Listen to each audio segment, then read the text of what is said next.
Showing everybody your progress.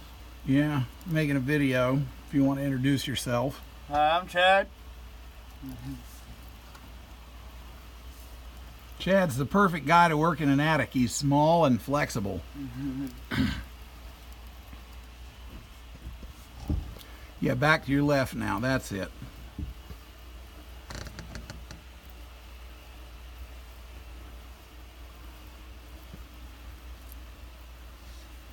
This is John's Manville fiberglass blown-in insulation. It was not my first choice, but it actually is working very well, better than we expected. Not a lot of dust. It's a fiberglass product. We got 12 bags. We're down to the last 2 or 3.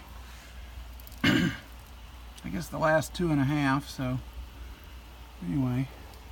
But the machine we rented for $70 for the day is doing a wonderful job. Yeah. And now I'm going to finish this and get on out of here.